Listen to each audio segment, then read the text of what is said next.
The National Weather Service in Brownsville has issued a severe thunderstorm warning for western Hidalgo County in deep South Texas, southeastern Starr County in deep South Texas, until 2:00 p.m. Central Daylight Time. At 1:15 p.m. Central Daylight Time, severe thunderstorms were located along a line extending from 8 miles southeast of Santa Catarina to Gria Middle School to 16 miles southwest of La Gria, moving east at 25 miles per hour. Hazard, 60 miles per hour wind gusts. Source, radar indicated. Impact, expects damage to roofs, siding, and trees. Locations impacted include Narciso G.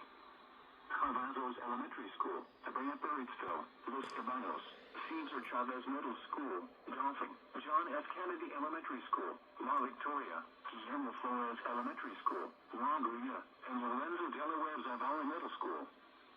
For your protection, move to an interior room on the lowest floor of a building.